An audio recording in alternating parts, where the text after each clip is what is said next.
안녕하세요. 탐나는 대물 권미란입니다. 오늘도 주식시장에서 여러분께서 꼭 가지셔야 할 진정한 큰 물건을 찾아서 세 분과 함께하겠습니다. 화요일의 대물 동부증권 청담금융센터 송필호 부장, 송정훈 차장, 송원준 대리 나오셨습니다. 안녕하세요. 안녕하세요. 네, 오늘 연고점이었어요. 또 그래도 어쨌든 한 발짝 또 이렇게 전진을 하는 시장이었습니다. 코스닥도 올랐고요. 네, 세 분은 어떻게 보내셨나요? 송 부장님. 모처럼 만에 최근 이제 증시 분위기가 좀 살아나고 있는데요. 이제 최근 저도 보면은 증시가 이제 그 상승 쪽에 좀 관심을 가지고 이제 모두 포트폴리오를 짜고 있는데 실제로 오늘 시장에서 보면은 우리 일반 투자자들이 느끼는 체감 지수는 그렇게 크게 느끼지는 않았다고 보고 있거든요. 왜냐하면 최근에 그 시장에서 가장 큰 문제점이 뭐냐면은 종목들이 치고 나갈 주도하는 업종이 없고 그다음에 시세 연속성이 좀 결여되어 있는 상태였기 때문에 특히 일반 투자가들이 좀 빨간불이 날 때 추격 매수를 하면 그 다음날 주가가 바로 빠지는 경향을 보이고 있습니다. 그렇기 때문에 최근 종합주가에서 상승을 하고 있지만은 최근에 일반 투자자 느끼는 체감 지수는 좀 차갑게 좀 느껴지고 있는데 그래도 좀 긍정적인 것은 뭐냐면은 경제팀, 새로운 경제팀이 취임하면서 전반적으로 국내 경기가 살아날 것에 대한 기대감 때문에 지수가 상승한다는 것은 결국은 내가 가지고 있는 종목들도 상승할 수 있기 때문에 좀 참고 기다리면은 결국은 수익률이 기대된다는 점을 명심하고 시장에 접근하는 전략이 좋아 보입니다. 네, 상승을 바라보는 포트를 짜셨지만 지수 자체도 그래도 확 뻗어나가기보다는 어느 정도 조금씩 확인하면서 예, 제한적으로 시세가 그렇게 수익이 그렇게 안 나고 있는 차이입니다. 연속성이 없으니까요. 연속성이 없으니까. 예, 지금 뭐 오늘 시장에 대해서 시황에서는 뭐 경기 부양 기대감이다, 외국인이 끌어주고 있다 이렇게들 얘기를 하는데요.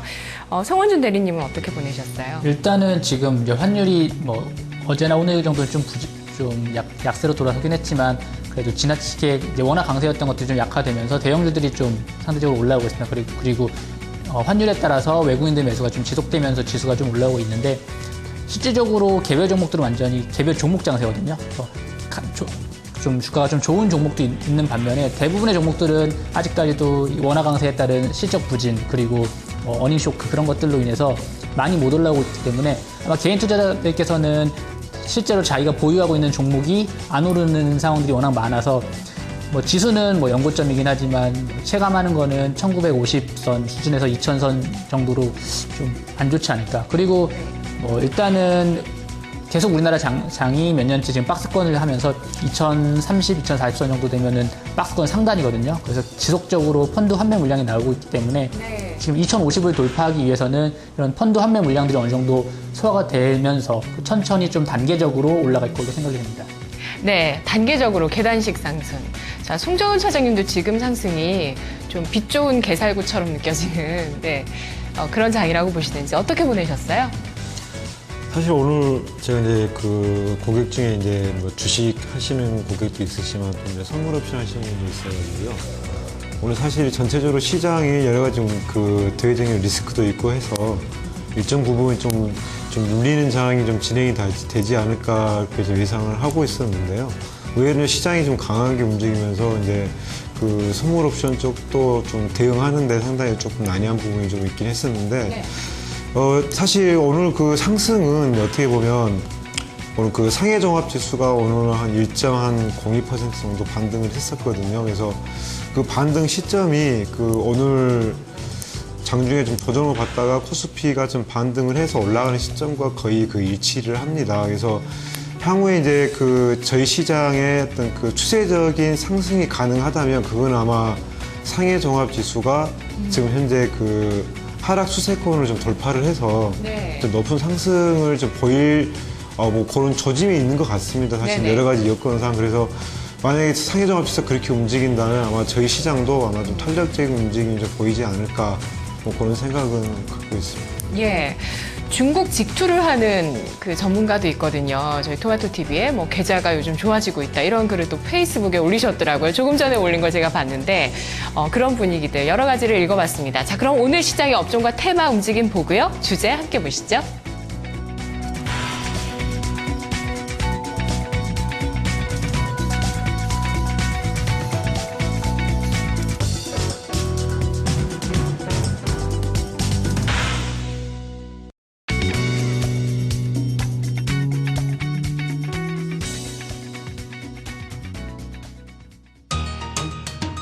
주식시장이 최경환 효과로 들뜨고 있습니다. 박근혜 정부 2기 경제팀이 기업 내부에 쌓인 뭉칫돈, 즉 사내 유보금에 대해 과세를 추진할 계획을 밝혔는데요. 사내 유보금이란 기업이 단기 이익금 가운데 세금과 배당 등으로 지출된 금액을 제외한 일종의 적립금으로 이미 법인세를 납부한 기업 입장에서는 이중과세 논란이 불거질 수 있지만 정부는 내수부양이라는 명분과 세제 혜택을 앞세워 이 제도를 관철시키겠다는 입장을 고수하고 있습니다. 특히 지난 3년 동안 국내 10대 그룹의 사내 유보금이 평균 29% 이상 불어나면서 국내 비금융 상장사의 현금성 자산은 꾸준히 증가하고 있는 추세입니다. 이처럼 현금을 쌓아둔 기업들은 정부의 의도대로 배당을 늘리거나 상여금을 주거나 혹은 투자를 재개해야 하는 기로에 서게 됐습니다. 적정 수준을 넘는 사내 유보금을 과세하는 방안에 대해서 여전히 논란이 많지만 어떤 방식으로든 유보금을 활용해 배당을 늘리겠다는 정부 방침이 증시에는 긍정적인 작용을 할 것으로 보입니다. 다른 나라들에 비해 배당 성향이 크게 낮은 점이 그동안 국내 증시의 걸림돌이었기 때문인데요. 향후 사내 유보금 과세에 따른 기업들의 배당 성향 어느 정도나 확대될 수 있을까요? 또 기대 이상의 영향력으로 증시에 훈풍을 불어넣어 줄 수 있을까요? 오늘 화요일 탐나는 대물에서 토론해 보겠습니다. 네, 지난주에 주제로 잡았었던 박근혜 2기 경제팀 본격적인 출범을 하게 되면서 박근혜 대통령이 금융과 재정을 비롯해서 정부가 동원할 수 있는 모든 수단을 총동원해서 총력을 다해달라라고 당부를 했다고 합니다. 그래서 어쨌든 경제 활력을 살리고자 하는 그 일환으로서 이 사내 유보금 과세에 대한 얘기가 나오고 있는데 이와 관련한 투자 전략 또 대물 알아보도록 하겠습니다. 핵심 차트가 뭐가 있을까요? 송필호 부장님. 네. 제가 먼저 가져온 것은 그 세계 그 글로벌 국가들의 그 배당 수익률에 대한 그 차트를 가져왔습니다. 이것이 이제 작년 말 기준으로 해가지고 글로벌 그 증시의 그 배당 수익률인데요. 가장 높은 나라가 보면 러시아가 4.2%로 배당 수익률이 높습니다. 그 다음에 이제 한국을 보면은 배당 수익률이 작년 말 기준으로 1.1%입니다. 그러니까 최근 그 주요 증시에서 한국 배당률이 최하위입니다. 그 이에 보면은 인도가 지금 1.6, 그다음 멕시코 1.7, 일본은 1.9, 미국이 1.9, 그다음에 전 세계 평균이 2.5고, 그다음에 그 신흥아시아 국가들, 이메지 국가들의 배당 수익률이 2.5입니다. 그런데 우리나라가 1.1이기 때문에 이와 같이 배당률이 낮기 때문에 우리나라 저평가 요인이라는 분석도 제기되고 있고 외국인 투자가들이 국내 증시에 좀 예민한다는 이야기도 여러 가지 나오는데요. 네. 대표적인 그 대만 같은 경우가 최근 그 배당 수익률이 크게 올랐는데요. 최근 대만 같은 경우는 배당 수익률을 높이면서 외국인 투자가들이 그 증시에 유입되면서 전반적으로 배당 수익률이 높아지면서 증시가 좀 좋아진다는 이야기를 좋아진다는 이야기인데요. 결국은 우리나라 지금 배당 수익률이 1.1% 정도밖에 안 되기 때문에 결국은 배당 수익률을 높여야 된다는 이야기를 제가 하기 위해서 이 차트를 가져왔고요. 두 번째로 가져온 차트는 그 사내 유보금에 대한 그 가세제도입니다. 자세한 내용은 좀 복잡하니까 간단하게 예를 들면 미국은 지금 사내 유보금에 대해서 세율을 15% 적용을 하고 있고 일본 같은 경우는 이제 금액에 따라서 10%부터 20%까지 차등 가세를 좀 하고 있고요. 그 다음에 대만 같은 경우는 이제 98년도부터 실시하고 있는데 10% 정도 지금 가세를 하고 있습니다. 그리고 우리나라 같은 경우도 그 유보금에 대해서 가세를 1991년부터 2001년까지 가세를 그렇게 비상장 범위를 중심으로 해가지고 15% 가세를 했는데 2001년도에 폐지를 했는데 제가 보기에는 이번 경제 이 팀이 출범하면서 전반적으로 가세를 추진할 것으로 예상되고 있습니다. 이와 같이 지금 전반적으로 우리나라 그 주변 국가들도 사내 유보금에 대해서 가세를 하고 있다는 것을 제가 보여주기 위해서 이 차트를 가져왔습니다. 네, 일본이 생각보다 배당률이 낮은데 일본도 과세를 하긴 하네요. 예, 가세를 하고 있습니다. 네. 금액에 따라서 차등 가세를 하고 있습니다. 네, 송정훈 차장님은 사내 유보금 과세와 관련해서 어떤 차트를 가지고 오셨나요? 네, 첫 번째 차트는 그 국내 사내 유보율 추이입니다. 저희 한국 같은 경우에 2001년까지 실제로 그 사내 유보 금액에 대해서 그 과세를 하고 있었는데요. 그때 그 국내 평균 그 사내 유보율이 9.9%였고요. 그게 이제 과세 제도가 폐지된 이후로 뭐 차트 보시는 것처럼 점진적으로 증가를 하면서 현재는 전체 상장사가 총 자산 대비 한 16.8% 정도의 그 유보금을 현재 가지고 있는 상황이고요. 네. 이거는 이제 상장사 평균이고요. 그 10대 그룹 같은 경우는 현재 총 자산 대비 26.5% 정도 되고요. 이게 이제 그 자본금 대비로 보면 대표 기업들이 현대차 같은 경우에는 1786%, 그다음에 삼성은 3300%, 롯데도 거의 한 3100% 정도의 그 유보금을 현재 갖고 있는 상황이고요. 이거를 이제 최근에 그 대만과 요즘 그 비교를 많이 이제 하게 되는데요. 네네. 두 번째가 그 사내 유보 과세 이후에 그 대만의 그 배당 수익률과 그 배당주 지수의 그 변화된 모습입니다. 그래서 네, 이 과세 차트를 시기가 언젠가요? 이게 이제 98년도입니다. 네네. 아까 예. 말씀하셨던 1998년도군요. 예. 근데 이 그림을 보면서 저희 향후에 저희 이제 미래의 어떤 한국 시장을 좀 예측해 볼 수가 있겠는데요. 이 보시면 98년도에 그 폐지 전에 과세 폐지 전에 그 배당 수익률이 한 1% 정도 됐었고요. 98년에 폐지가 되고 2년 후에 이게 2% 정도로 2배로 급등을 하게 됩니다. 그래서 최근은 평균 2.9% 정도의 어떤 배당 수익률이 현재 나오고 있는 상황이고요. 이런 결과로 해서 그 외국인 매매 비중도 극적으로 변하게 되는데 과세 전에는 그 외국인 매매 비중이 1에서 한 2% 정도. 근데 이게 과세 이후에는 급증을 하면서 약 전체 거래 금액의 14%를 외국인이 차지하게 되는 어떤 극적인 그 변화가 되는 모습을 볼 수가 있는데 향후에도 저희 그 한국 시장이 그 이제 배당 그 사내 유보 과세를 폐지를 하게 된다면 아마 이런 비슷한 그림을 그리게 되지 않을까 뭐 그렇게 한번 생각해 볼 수 있겠습니다. 배당을 늘리게 되고 또 대만이 그렇게 사내 유보금을 과세하게 되면서 좀 단점은 없었나요? 지금 그 현실성이나 단점에 대해서도 얘기가 많이 나오잖아요. 뭐 이중 과세다 등등. 네. 근데 사실 그 이중 과세는 조금 말이 안 되는 부분인데요. 이제 이중 과세라고 하는 이유들이 이제 실제로 법인세 다 내고 남은 영업이익을 유보를 한 건데 거기에다 세금을 이제 네네네. 그게 이중 과세로 이야기를 하는데 사실은 모아진 그 금액 자체에다가 그 과세를 하는 게 아니라요. 보통 그거를 이제 보통 금융상품에 이제 두게 되는데 거기에서 나오는 그 이제 이자 그 소득세에 대한 부분을 이제 과세하겠다는 이야기거든요.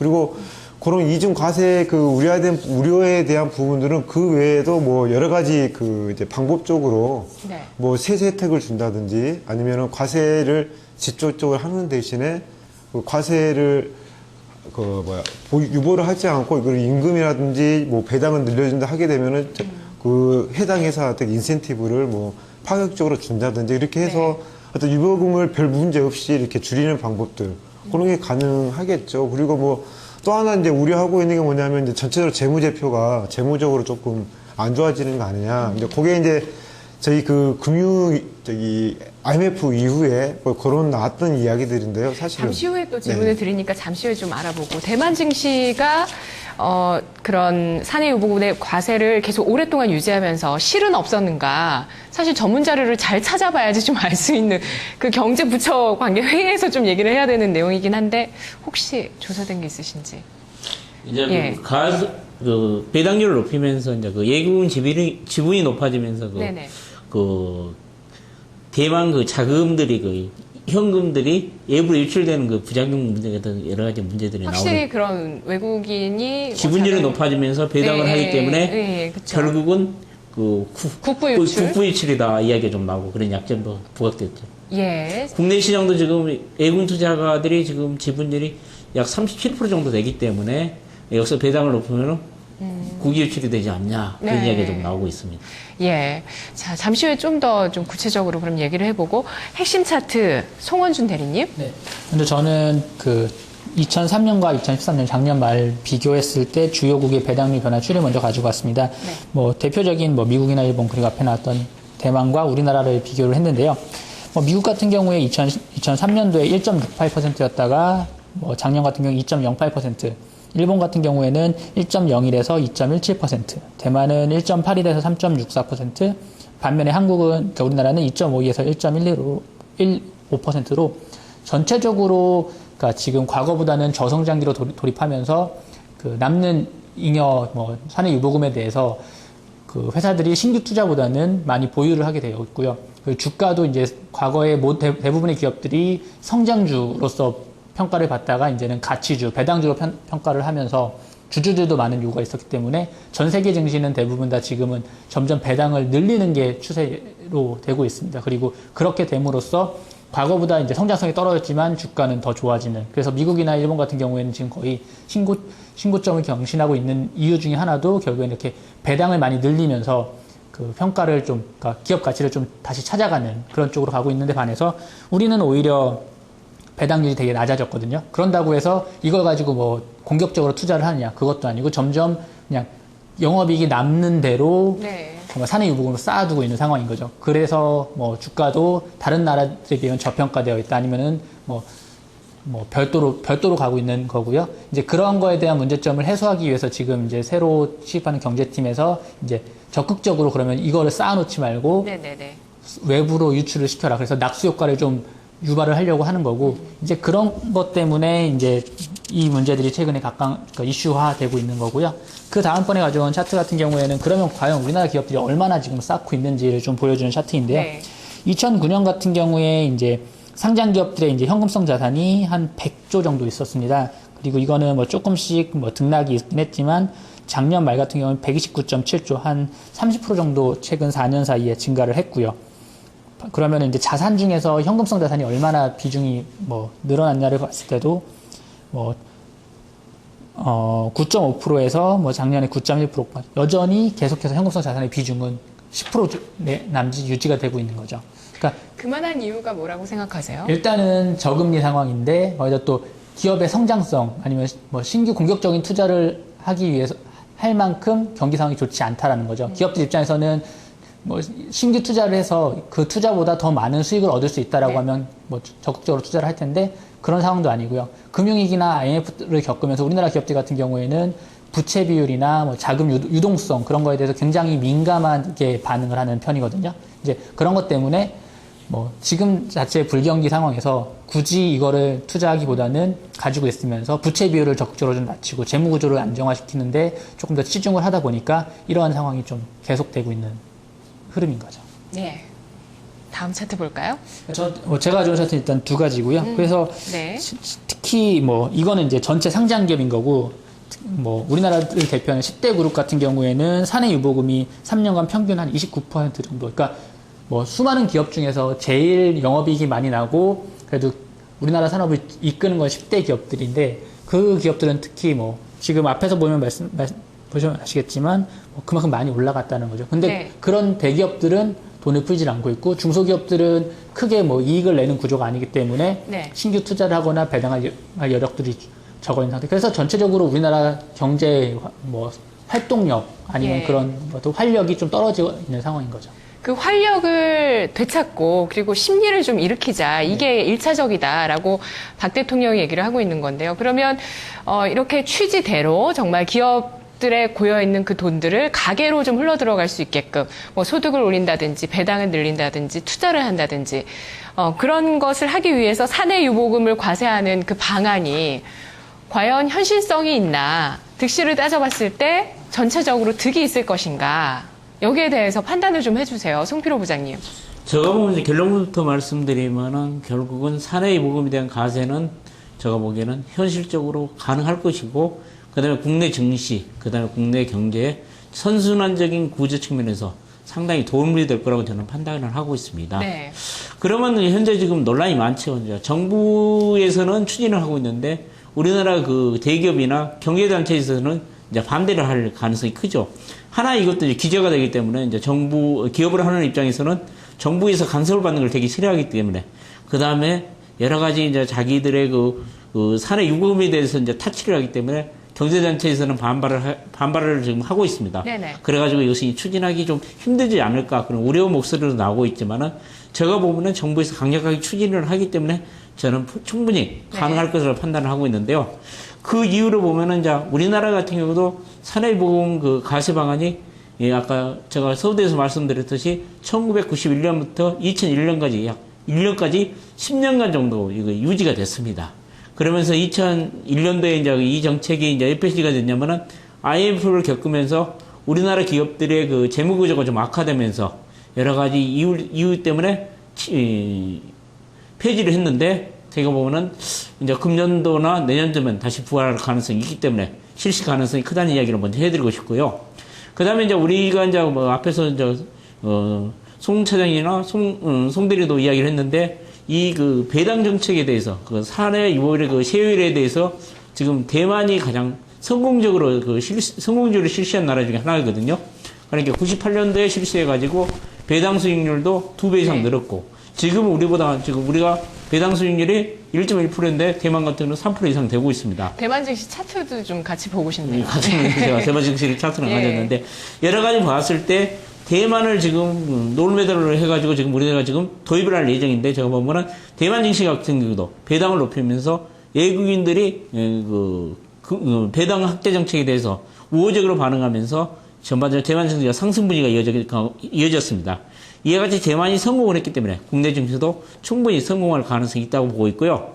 그 다음에 이와 같이 그 사내 유보금에 대한 가세가 또 가능한 이유는 보면 앞에서 제가 말씀드렸듯이 미국은 15% 정도 부과를 하고 있고 일본도 10% 20% 차등 가세를 하고 있고 대만 그리고 우리나라도 충분히 가세가 가능하다고 저는 보고 있기 때문에 이 3원의 유보금에 대한 가세는 저는 긍정적으로 보고 있습니다.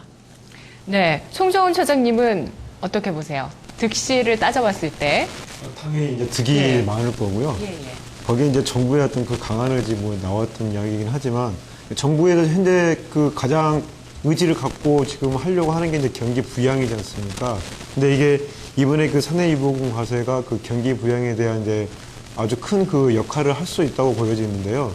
뭐 예를 들어서 2013년도에 저희가 그 현금 배당이 2013년도에 한 1% 정도 진행이 좀 됐었는데요. 이게 이제 올해 만약에 그 진행이 돼서 2%까지 그 배당 금액이 높아진다면 이게 얼마가 되냐면요. 약 한 26조 정도 늘어나게 됩니다. 이 26조에서 대주주 외국인 지분을 빼면요. 한 13조 정도 되는데요.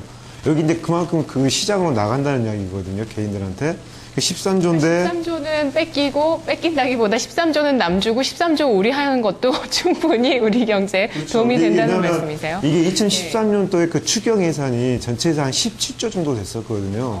그래서 그만큼 시장에 그만큼 돈이 풀린다고 생각을 해본다면 이게 엄청난 역할을 하는 거죠. 빨리 좀 우리 주식 비중은 늘려야 되는 거 아닙니까? 그래도 뭐 외국인은 또 앞으로 더 사면 더 많이 가져가겠죠. 그쵸? 예, 그렇죠. 근데 이게 그게 이제 좀 걱정이 돼서. 예, 그래서 이게 어떤 거 연결되냐면요. 근데 네. 그 지배 구조가 이제 개선이 되게 되는데 특히 그 대주주들 같은 경우에 지분을 이제 극적으로 좀 확대를 하게 되죠. 자사주 매입이라든지 네, 그런 그렇죠. 식으로도 같이 네. 나오게 된다는 거죠. 예. 송원준 대리님은 어떻게 생각하시죠? 일단은 뭐 예. 이 과세 제도라는 것 자체가 정부가 좀 그 추진 의지를 가지고 공격적으로 한다면은 뭐 물론 경제단체나 개별 기업들이 반대를 하겠지만 가능성이 높고요. 그 다음에 일단은 지금 이게 뭐 아직 방안이 뭐 확정된 건 아니잖아요. 뭐 과거 2001년도에 폐지된 그 정책을 그대로 되살릴지 아니면은 인센티브를 주는 방향으로 오히려 가는 게 낫지 않겠냐. 그렇죠. 이렇게도 방안이 얘기를 지금 여러 가지가 하더라고요. 있는데, 네. 뭐, 그러니까 앞에서 말씀드린 것처럼, 뭐, 과도한, 그러니까 이 사내 유보금을 통해서 금융 수익을 얻는 부분에 대해서만 고율의 뭐 분리과세를 한다던가, 아니면은 뭐, 해당 기업이 사내 유보금에서 일정 부분을 급여나 배당으로 네. 지급했을 때 그 부분만큼 법인세를 차감해 준다거나. 예, 그렇죠. 그러니까 그런 인센티브. 뭐 여러 가지 지금 안이 네. 있는 상황인데, 결국엔 이것을 통해서 회사 내에 그냥 정말 잠자고 있던 돈들이 외부로 흘러간다라고 하면 분명히 그거는 우리나라 지금같이 불경기 상황에서는 좋아지는 거고요.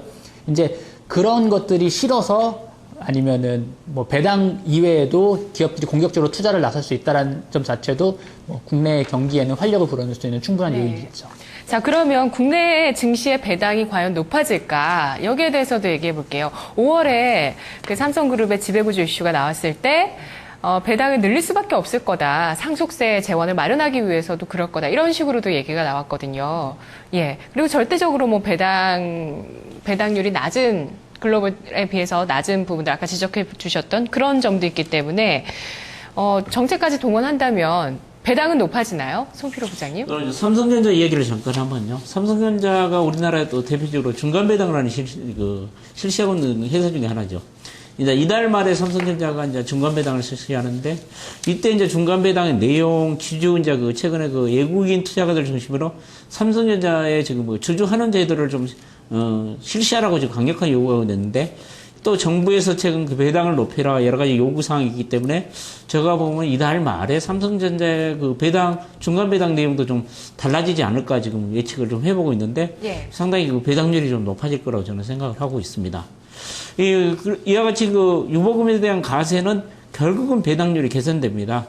아까 대만 이야기 자주 했는데 대만은 98년도에 실시하고 2년 만에 배당률이 더블이 났고 지금 약 3배 정도 증가하고 있는 상태이기 때문에 결국은 국내 증시도 국내 상장 회사들도 배당을 좀 많이 고배당을 할 수밖에 없는 여건이 될 거라고 저는 대만 생각합니다. 경제가 우리 경제보다 낫습니까? 대만 경제도 대만 증시를 보면 IT 중심의 시장이거든요. 우리나라 시장도 IT 중심의 시장인데 지금 현재 대만 증시는 우리나라 시장보다 좀 안정돼 있고 그래서 좀 우리나라 시장보다 고평가를 받고 있습니다. PBR을 기준으로 보면 우리나라가 1배 기준으로 볼 때는 대만은 1.7배 정도로 네. 우리나라보다 훨씬 더 고평가 영향을 받고 있습니다. 이와 같은 이유도 보면은 고배당을 실시한 것도 하는 요인이 될 수 있고 우리나라가 저평가받는 이유는 너무 배당을 안 하기 때문에 외국인들한테 좀 약간 천대를 받는다 시장이. 그렇죠. 그런 경우에 할인 요인이 될 수 를 있다는 제거한다는 차원에서 네. 배당을 높인다는 것은 아주 중요한 중요한 거라고 생각을 하고 있고 우리나라 지금 대표적인 경제신문에서도 우리나라 배당률 높이면은 증시 3,000포인트 간다 주장하는 캠페인도 많이 벌리고 있는데요. 제가 보면은 이 배당률을 높이는 것이 상당히 중요한 것 같은 생각이 들고 이와 같은 배당률을 높이면은 결국은 장기 투자가 증가한다고 보고 있거든요. 특히 최근 우리나라 같은 경우는 저금리 시대가 되고 있기 때문에 배당을 높이면은 안정적인 고배당 실시 정책에 따라서 네. 안정적인 수입을 원하는 기관 투자가들의 장기 투자가 확대될 것으로 좀 예상이 되고 있고 그러면서 증시가 좀 안전평 역할, 증시가 좀 안전하게 움직일 가능성이 있다는 이야기를 좀 해드리고 싶고요. 그 다음에 결국은 장기 투자, 기관 투자가들을 많이 들어오면 국내 증시도 상승할 가능성이 크다. 그렇기 때문에 결론을 말씀드리면 국내 배당을 높이는 것은 장기 투자가 늘어나고 그다음에 국내 증시는 상승한다. 그렇기 때문에 배당률을 높여야 된다는 얘기를 해드리고 싶습니다. 배당은 높아질 것 같고요. 그러면 정책으로 한다면 그렇다는 의견 갖고 계실 것 같고 아니면 말씀해 주시고요. 그리고 그러면 진짜 아까 말씀하셨던 언론에서도 얘기하듯이 배당만 높아져도 3,000포인트가 가냐 여기에 대해서 어떻게 생각하시나요? 그러니까 일단은 주식을 저희들이 평가를 할 때 성장주와 안정주에 대한 퍼 비중이 다르잖아요. 이제 퍼에다가 배당금을 곱해서 대략적으로 그 주가를 산정을 하는데 대부분의 기업들이 이제 라이프 사이클처럼 기업 수명 이론에 따라서 보면은 성장주에서 이제 성장이 정체가 되기 시작하면서부터는 퍼도 낮아지게 마련이거든요. 근데 지금 삼성전자 같은 경우에 작년까지는 우리나라에서는 대표 업종이면서 대형주지만 전 세계 글로벌로 봤을 때는 가장 성장률이 높은 성장주였거든요. 그래서 60만 원, 70만 원대에서 130만 원까지 주가가 올라왔던 거고 하지만 이제 그러한 성장률이 작년 하반기부터 좀 둔화되면서 주가도 150만 원까지 올라갔다가 최근에 120만 원 초반까지 계속 이렇게 급등락 혹은 정말 단기 박스권에 이제 갇혀 있는 상황인데. 네, 박스권 돌파 3,000포인트 가능한가요? 그러니까 일단 삼성전자 같은 경우에는 이제 그러면은 주주들이나 시장의 기대를 충족시키기 위해서 더 이상 매출이 갑자기 20% 30%씩 늘어나기는 어려울 거고 주가를 현재 수준에 유지라던가 더 올리기 위해서는 선택할 수 있는 방법은 현재로는 배당밖에 없다는 거죠. 배당 정책을 좀 개선을 해서 그래서 주주들이건 2,500포인트 가능할까요? 너무 그러니까- 3,000포인트를 불러서 말씀을 돌려서 하시는 것 2,500포인트 같아요. 정도까지는 예. 지금 이제 중국 경기 회복이나 아니면 이런 배당 정책들 그리고 뭐 환율 같은 이런 변수들이 좀 된다고 하면 과거 네. 뭐 가능할 수도 있겠죠. 하지만 이제 지금 추가로 단기로는 좀 말씀드리고 싶은 건 뭐냐면요. 우리가 이제 그 일반 투자가나 기관 투자들이 주식을 해가지고 이익을 볼 수 있는 방법은 딱 두 가지가 있습니다. 우리가 시세 차익, 우리가 쉽게 말해서 싼 가게 사가지고 비싼 가게 파는 건 시세 차익하고, 그 다음에 배당 소득이 이 두 가지가 지금 우리가 주식 투자에 얻을 수 있는 소득인데요. 특히 우리나라 그 주식 투자들은 기관 투자가나 일반 투자가들은 국내 배당률이 너무 낮아가지고 단순한 시세 차익만 놓이고 너무 단기 매매를 너무 많이 해가지고 국내 증시에 좀 식상한 경우가 많았습니다. 그렇지만 앞으로 배당률이 좀 높아지고 그러면은 안정적인 배당률, 수익률이 보장되기 때문에 좀 우리나라 증시가 좀 안정되고 좀 점진적인 상승세가 이어질 가능성이 있기 때문에 저는 그 배당 정책을 높여야 된다고 저는 강력하게 주장하고 싶습니다. 말씀 들어보니까 지금 진짜 방황하고 있는 큰 뭉칫돈들도 사실 그 큰 손들, 그 미국의 금융위기, 미국의 신용등급 하락으로 빠져나갔던 그 큰 손들이 들어와서 그쵸. 예, 이렇게 장기 투자할 수 있으면서, 예, 분위기가 증시가, 예, 분위기가 좋아질 수 있는 것도 충분히 있을 것 같아요. 정말 중요할 것 같네요. 그러니까 실질적으로 지금 뭐 최근에 금리 인하 기대감도 있긴 하지만 예. 뭐 은행권 금융 상품들 같은 경우 1% 후반대로 이제는 시중 금리가 내려간 상황이거든요. 근데 배당률이 2%라고 하면 뭐 기존에 은행으로만 몰려있던 뭉칫돈들이 이제 주식시장으로 옮겨올 수 있다는 거죠. 그리고 네. 점점 연금이나 국민연금이나 개인연금이나 그런 연금 그리고 펀드까지 해서 이런 포션들이 점점 늘어나면 늘어날수록 이런 기관 투자 뭉칫돈은 장기 투자거든요. 배당 수익률 플러스 뭐 시세 차익 네네. 그런 걸 같이 감안한다면은 우리 증시는 뭐 더 상승할 여력이 있는 상황인 거거든요. 예. 자, 그러니까 송정훈 차장님, 그 배당을 한다는 것 자체만으로도 우리 증시 할인 요인이 제거되면서 자연스럽게 2,500포인트, 그러니까 박스권에 묶여있던 그게 이제 돌파가 자연스럽게 될 수 있느냐. 그게 뭐 가능하다고 전부는 아닌 보시나요? 것 같고요. 예. 이제 그것도 그 2,500 갔는데 하나의 이제 그 방편이겠죠. 그 배당도. 이제 거기에 또 하나 이제 중요한 게 뭐냐면 그 외국인들이 보통 이게 장기 투자를 할 때는 가장 그 또 유심히 보는 지표가 이제 ROE 지표거든요. 네네. 이게 이제 자기 자본 이익률이 얼마나 나오느냐. 이제 그게 아주 또 중요한 지표인데 보통 그 구하는 공식이 보면은 이제 BPS 분의 이제 EPS 이렇게 나누거든요. 네. 근데 BPS가 이제 그 자산 가치, 자산당 뭐 주당 자산 가치가 얼마가 되느냐. 그게 이제 BPS거든요. 그래서 BPS가 늘어나면 이게 그러니까 EPS는 안 늘어나도 이게 PER은 정체되어 있어도 PBR이 늘어나면 자산이 커지게 되면은 ROE는 자연스럽게 적어지게 되는 거거든요. 근데 만약에 그 유보금이 줄어들게 된다면 당연히 자산이 줄어들게 될 거고 그럼 ROE가 극적으로 이제 개선이 되게 되는데 예를 들어서 그 영풍이라는 회사가 있는데요. 그 회사가 지금 ROE가 한 9%대가 나와요. 네. 근데 유보율 한 25,000% 되기 때문에 만약에 이렇게 극적으로 줄어들게 된다면 ROE가 두 자릿수 이상으로 성장하는 기업으로 바뀌게 된다는 거죠.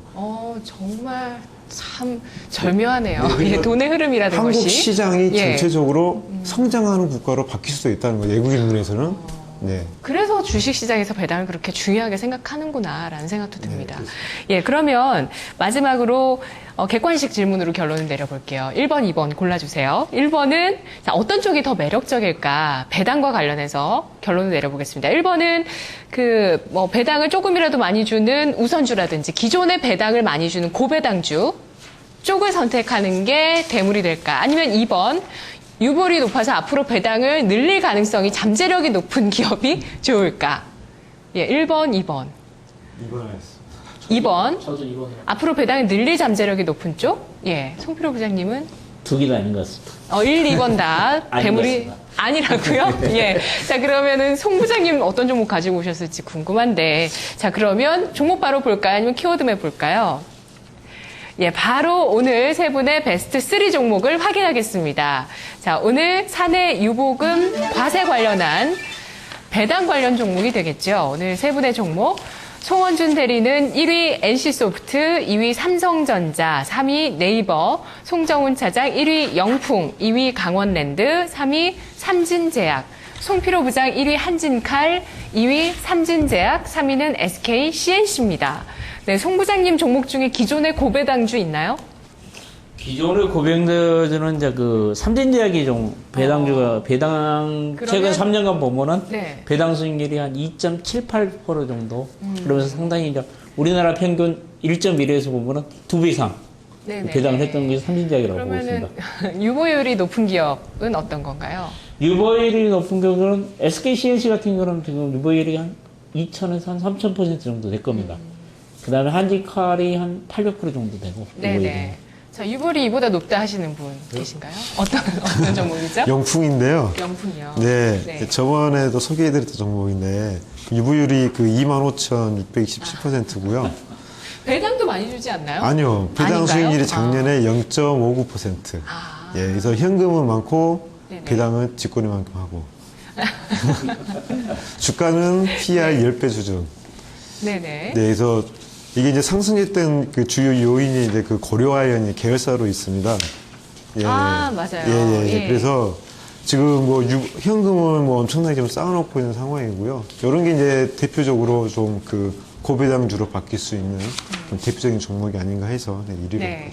송원준 대리님은 어떻게 오늘 종목 저는 배열을 전체적으로 하셨어요? 일단 유불 높은 업종들을 좀 계속 가지고 왔고요. 네. 그 중에서 근데 좀 유불 높아도 최근에 주가가 좋았던 것보다는 주가가 좀 많이 부진하면서 그래도 이제 뭐 실적 호재만 나오면 좀 턴어라운드 할 수 있는 종목들을 찾다 보니까 네네. 최근에 뭐 신저가를 찍고 있는 에시소프트 가지고 왔습니다. 예, 그리고 삼성전자, 네이버 이렇게 대형주 위주로 예. 또 송 대리님은 가지고 와주셨어요. 자, 순위 싸움 해보도록 하겠습니다. 1위 먼저 도전을 해볼까요? 제가 먼저 할게요. 한진칼을 오늘은 종목 순위 욕심 있으신가요? 안 하려고 그러는데요. 꼭 주위에서 늘 순위 욕심 없으시잖아요. 없는데 주위에서 저를 하려고 반드시 혈액을 만드신 분이 너무 많아가지고 한진칼에 예. 대해서 말씀드릴게요. 이제 한진칼은 최근에 그 기업 분할회가 생긴 회사인데요. 최근에 이제 그 배당을 안 했습니다. 그런데 이제 각 보고서를 보니까 금년도 이제 매출이 보니까 그 한 6,600억 정도 나오면서 약 150% 증가하고 영업이익도 약 942억 정도, 그다음에 220% 증가하고 순이익이 730억 정도 또 크게 증가합니다. 여러 가지 이제 이와 같은 금년도 이익과 영업이익이 나오면은 배당을 한 4% 정도 할 거라는 각 보고서들이 상당히 많이 나오고 있습니다. 만약에 이 정도 영업이익이 나오고 한진칼이 금년도 배당을 약 4% 한다면은 제가 보면은 앞으로 고배당주가 될 가능성이 있기 때문에 제가 1위로 가져왔는데요.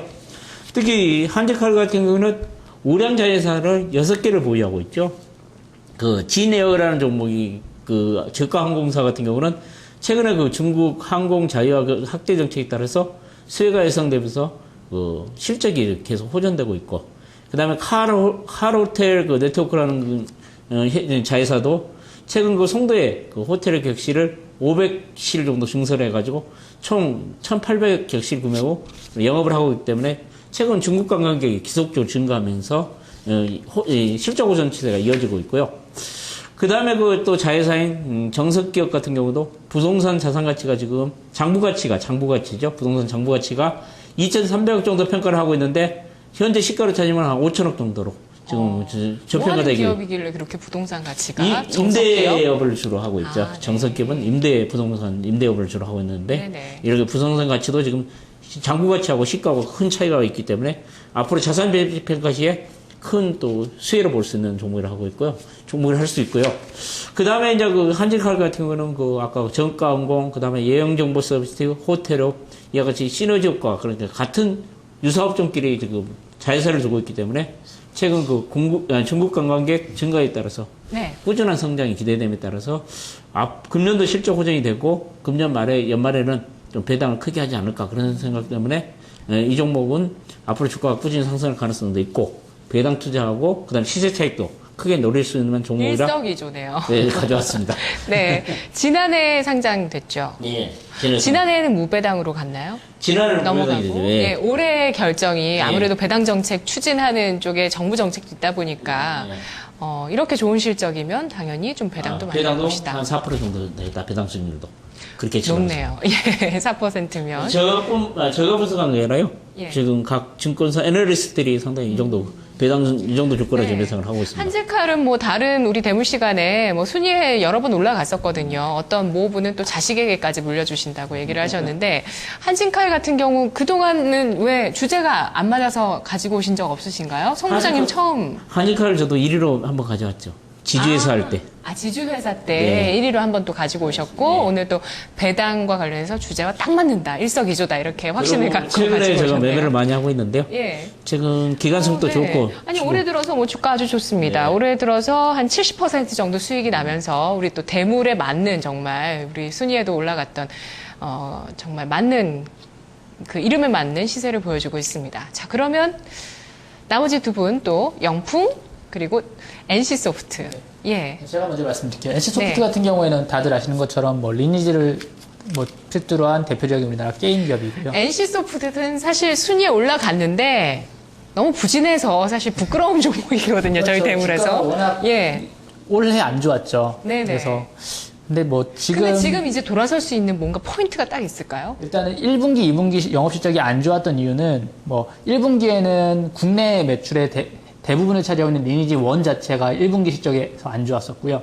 2분기 실적이 안 좋은 거는 중국 매출에 대한 제일 기대감이 큰 이제 블레이드 앤 소울이란 게임이 중국 그 점유율이라고 하죠. 아니면은 뭐 접속자 수 그런 것들이 좀 부진하게 나오면서 좀 안 좋았거든요. 근데 지금 2분기부터 조금 최근에 좀 추세들이 좀 살아나고 있는 상황이고 리니지 1 같은 경우에도 1분기에 실적이 쇼크가 났지만 2분기부터 다시 신규 뭐 콘텐츠 업데이트를 하면서 점유율이 늘어나 있고 블레이드 앤 소울 같은 경우는 이게 지금 현재 정식 출시가 아니거든요. 지금 3분기부터 이제 정식 상용화 서비스가 시작이 되는 거기 때문에 네. 그 정식 상용화를 시작하면서 전 세계예요? 아니요 중국 시장 같은 경우 중국이에요? 그러니까 각 나라별로 이제 들어가는 시기가 다르고 사전에 오픈 베타 시스템을 한 이후에 정식 상용화 오픈을 하는데 중국 같은 경우 지금까지는 뭐 일종의 오픈 베타식으로 진행을 하다가 이제 3분기부터 본격적으로 이제 상용화를 들어갈 건데요. 그럼 실적이 잡힌다는 말씀이시죠? 그러니까 상용화를 정식으로 들어가고 나면은 신규 업데이트 아니면 신규 콘텐츠, 신규 아이템 같은 것들을 통해서 수익성을 좀 더 극대화할 수 있다라는 게 가능한 거죠. 그러니까 그래서 1분기, 2분기에 부진했던 것들을 3분기, 4분기에 좀 만회할 수가 있고요. 그리고 이 NC가 지금 넥슨에 M&A 되면서부터 약간 좀 그 흐름이나 아니면 회사의 방침들이 좀 바뀌어 있거든요. 특히 국내 시장 같은 경우에는 과거 PC나 온라인 위주였다가 이제 카카오톡을 비롯한 이제 스마트폰 위주로 갔었는데 NC는 상대적으로 다른 업체들에 비해서 워낙 리니지나 뭐 블레이드 소울 같은 대작 게임들이 꾸준하게 현금이나 매출을 창출해줬기 때문에 이쪽 시장이 좀 늦었어요. 근데 이제 올 하반기부터는 해당 관련된 게임들 출시도 좀 본격적으로 추진을 하고 있고 이제 NC와의 시너지 효과가 본격적으로 발휘가 될 전망이기 때문에 지금 주가도 뭐 15만 오늘 같은 경우에는 1,000원 올라서 15만 9천 원인데 이게 지금 올 1월 2일 날 25만 3천원에 비하면은 거의 한 40% 가까이 빠져 있는 상황인 거거든요. 그리고 과거 주가를 따져봤을 때도 굉장히 지금 싸져 있는 상황이기 때문에 지금 네. 다른 게임 업체들 뭐 네오위즈 게임즈부터 시작해서 뭐 썬데이 도즈 같은 다른 게임 업체들 그리고 컴투스 같은 모든 게임들이 거의 지금 신고가를 기록하고 있는 상황인데 이제 여기에 가장 늦게 그 게임 업계의 최대 업체가 따라간다라고만 하면 주가는 좀 탄력성 있게 올라가지 않을까 생각을 해서 뭐 가지고 네. 왔습니다. 게임주 관심 있게 보시는 분 혹시 나머지 송 부장님, 송 차장님 위쪽 라인에서 게임들을 잘 매매를 안 해가지고요. 예, 안 보시는 분은 진짜 안 보실 것 같아요. 게임에 관심이 없으시면 송 차장님은요? 매매한 지 꽤 됐습니다. 아, 그러세요? 아, 오늘 그럼 좀 인기가 없을 것 같은 예감이 들긴 하는데, 어쨌든 송 대리님이 보시기에는 리니지의 중국 매출이 이제 하반기부터 본격화된다는 점. 그래서 우리 하반기 중국 매출이 나올 것 같고요. 네. 리니지 같은 경우는 국내 매출이 이제 좀 한동안 부진했던 게 다시 좀 올라온다라는 측면인 거죠. 네네. 국내에 리니지 부진했던 부분이 좀 하반기 회복되면서 블레이드 앤 소울의 중국 매출 본격화, 그리고 그 대주주 인수를 했던 그 그 넥슨? 넥슨의 시너지 효과, 시너지 그리고 효과도 하반기부터다. 뭐 그러니까 네. 그 기업이 하나로 이제 통합되면서 개발 인력 같은 것도 재배치되는 과정들이 있잖아요. 그런 예. 것들이 뭐 올 하반기부터 본격적으로 좀 관련된 그 개발직 뭐 제품들이나 네. 게임 신규 게임들이 좀 런칭이 되지 않을까 생각합니다. 아, 제발 NC소프트가 이번엔 좀 저점이 되길 이런 생각이 듭니다. 저희 대물에서 순위 여러 번 올라갔다가 최근에는 좀 잠잠해요. 워낙 좀 시세가 요즘 부진하다 보니까 별로 올라가지 못했는데 알겠습니다. 그러면 영풍 들어볼게요. 아까 유보율이 아주 높은데요. 네. 그 고배당 주가 되기 위해서는요, 첫 번째로 조건이 이제 과점업체가 됩니다. 이미 그 시장에 성장을 해서 좀 경쟁업체가 어느 정도 도태가 돼서 과점하고 있는 그런 업체여야 되고요. 또 상대적으로 저평가가 되어 있어야 되고, 꾸준한 성장성이 이제 확인이 돼야 됩니다. 이게 이제 그 배당주로서의 어떤 그 대물이라고 생각을 하는데요. 영풍 같은 경우는 현재 우리나라 그 아연 관련해가지고는 이제 말씀드렸던 대로 과점하고 있는 그런 업체죠. 그래서 계열사 중에 또 고려아연도 있고요. 최근에 고려아연이 주가 상승을 연일 좀 하고 있지 않습니까? 이게 이제 그 아연 가격의 급등, 그래서 최근에 한 11% 정도 급등을 하면서 고려아연의 추세적으로 상승을 하고 있는 모습이고요. 영풍이 약 한 25% 정도 지분을 들고 있습니다. 거기에다가 아까 말씀드렸던 유보율이 한 25,000% 되는데, 유보율도 그냥 유보율이 높다고 이게 좋은 게 아니라요. 실제로 현금을 가지고 있어야 되거든요. 바로 그렇죠. 현금할 수 있는 자산. 예. 보통 유보율 안에는 그 계열사 지분이라든지 또는 설비 투자에 대한 부분도 전부 다 유보율로 잡기 때문에 네. 그걸 잘 보셔야 되는데, 이게 이제 현금 흐름을 보면 아실 텐데, 그 영풍 같은 경우에 그 현금 흐름이 3월달부터 급증하고 있는 걸 아마 확인하실 수 있으실 거예요. 그런 부분들을 그 다음에 영풍은 뭐 하고 있죠? 사업이 뭐죠? 그 본업은 그 아연 관련 그 사업을 하고 있죠. 예. 네. 그래서 영풍 같은 경우에서 그 배당 수익도 전년에는 뭐 0.59% 정도로 지금 낮았고요. 이게 이제 정부의 어떤 시책에 부응을 하게 된다면 충분히 시장에 좀 어필할 수 있을 것 같고요. ROE도 현재 9%대인데 9%도 상당히 높습니다. 근데 이게 만약에 PPS가 줄어들게 된다면 유보율이 적어지면서 ROE가 두 자릿수로 늘어나게 되는 거고요. 예. ROE가 두 자릿수라는 것은 결국은 그 성장하는 기업으로서의 어떤 인정을 받을 수 있는 또 큰 조건이다. 네. 뭐 그렇게 봤을 때 상당히 좀 매력이 있다 보고요. 단점이 다만 이제 거래량이 적고 고가 종목이라는 거. 네네. 뭐 그게 뭐 단점이라면 단점이겠습니다. 자, 영풍도 지난번에 저희 토론하면서 한번 순위 올라갔던 종목입니다. 지난번에 알짜 자회사를 갖고 있는 지주사 얘기를 하면서 영풍 얘기가 나왔는데요. 이 종목 그때 제가 차트 보고 놀랐던 게 정말 대물이었거든요. 지금까지 연봉으로 보시면 2004년부터 지금까지 10년 동안 계속 올라가고 있는 대물입니다. 그래서 140만 원 부근까지 와 있고요. 자, 오늘 세 분의 말씀 들어보니까 반드시 올라갈 종목이라는 거 있잖아요. 왜, 여러분도. 그래서 저희가 대물을 찾는 건데, 그럴 만한 가치가 있다고 세 분이 좀 판단을 충분히 하셨던 것 같아서요. 목소리에 힘이 정말 실려 있는 것 같아요. 자, 그러면 순위 한번 정해볼까요? 먼저 1위 종목 뭘로 갈까요? 한진칼, NC소프트, 영풍. 오늘 송 대리님이 좀 양보해 주셔야 될 것 같아요. 두 분이 게임줄 안 보시기 때문에 아무래도 NC는 좀 밀릴 것 같습니다. 일단은 솔직히 네. 영풍이나 한진칼 둘 다 약간 지주사 성격이기도 하고 예. 이전에 지주사 때도 달랐던 종목이긴 한데요. 앞에서 송정훈 차장님께서 영풍 관련해서 말씀하실 때 140, 그러니까 한 주당 가격이 너무 비싸서 좀 그런 부분이 좀 단점이다. 그러니까 저희처럼 주식을 직접 보는 증권사 직원들 입장에서는 네. 140만 원짜리 한 주 사는 거랑 14만 원짜리 10주 사는 거랑 똑같거든요. 네. 근데 개인 투자자 입장에서는 100만 원이 넘어가는 주식은 솔직히 손쉽게 사진 않거든요. 거래량도 좀 부족하고. 네. 그런 측면에서는 좀 쉽게 접근하기에는 한진칼이 조금 유리하지 않을까. 그러니까 둘 다 성장성은 되게 좋고 둘 다 올라갈 수익률도 둘 다 그렇죠. 지금 한진칼 좋을 같은 것이다. 경우에도 그 예. 한진그룹 재무구조 개선 효과도 좀 아직까지 추가적으로 더 여력이 있는 상황이고요. 네네. 영풍 같은 경우에도 고려아연이 되게 좋고 지금 IT 업종 관련한 쪽들이 좀 부진하긴 하지만 여기에 대한 반등만 나온다면 추가적인 상승 여력은 더 있는 건 확실하거든요. 예. 근데 아마 개인 투자자들이 접근하시기에는 영풍보다는 한진칼이 조금 더 부담이 없지 않을까. 제가 한진칼에 대해서 약간 부연 설명을 하면요. 예. 이제 9월 19일부터 10월 4일까지 인천에서 아시안게임이 열리죠. 네. 그러면 아시안게임이 열리면은 제가 보면 다음 달쯤 되면은 아시안게임 수혜주 그러면서 찾기 또 나올 가능성이 있습니다. 그러면 아시안게임 수혜주가 될 수 있는 가장 큰 선수단이 몇 명이 오죠, 우리나라에? 아시아에서 다음 전반적으로 주제로 한번 얘기해 볼까요? 예. 그러면은 제가 보면은 아시안 게임 수혜주로 부각될 가능성이 있기 때문에 단기간에도 움직일 가능성이 크다. 그 이야기를 해드리고 싶네요. 네. 뭐, 한진칼 진짜 뭐 좋은 얘기들이 진짜 많은 것 같네요. 예. 1위로 올라가도 괜찮겠습니까? 네, 사장님. 그러면 1위로 올라가고요. 2위는 영풍 갈까요? 거래량이 좀 적은데 송 부장님 이 종목 어떻게 보시죠? 제가 좀 싫어하는 종목인데요. 왜 싫어하냐면요. 140만 원짜리 송정훈 수익률을 사장님을 싫어하시는 건 아니시죠? 140만 원짜리 주식이 200만 원가 수익률 얼마나 합니까? 30%밖에 안 납니다. 그런데 그래서 제가 보면 이제 수익률 개념에 접근을 해야 되는데 개인 투자자분들도 그래서 또 한진칼을 더 좀 선호하실 수도 있겠죠. 예. 그런 측면에서 이제 좀 제가 좀 싫어하는 종목인데요. 사실 좋은 주식이죠.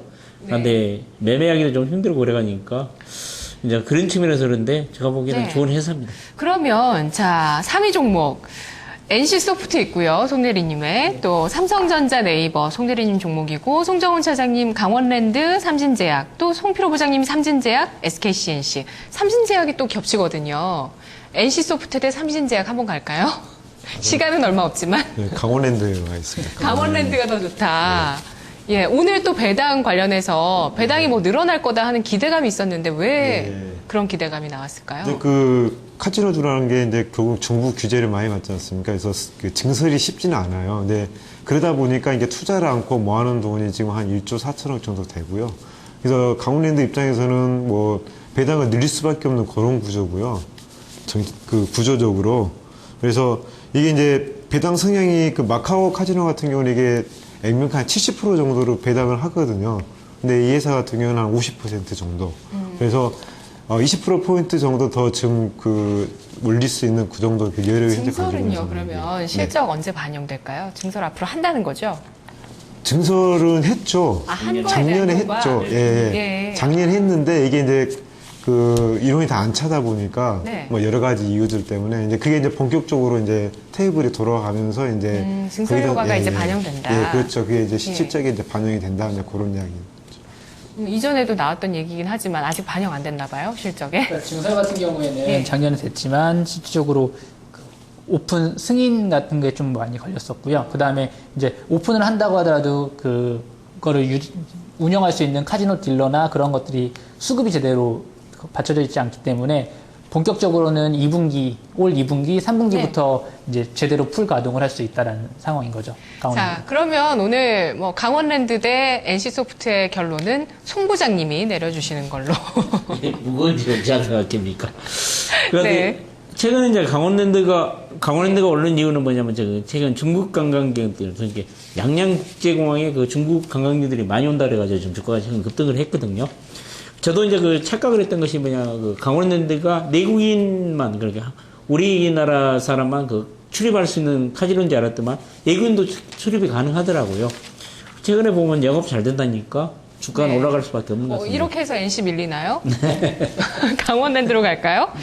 예, 오늘 뭐, 이제 마무리할 시간이니까 이렇게 마무리를 해야 될 것 같습니다. 자, 오늘 그러면, 배당 관련해서 베스트 3 종목. 1위는요, 한진칼이고요. 2위는 영풍, 3위는 강원랜드. 그리고 우리 오늘 송대리님의 NC소프트, 우리 대물에 정말 조금 아직은 실패작이지만 앞으로 성공작으로 거듭나길 생각하면서 좀 기억해보고 오늘 순위 정리하겠습니다. 내일 뵙겠습니다. 고맙습니다.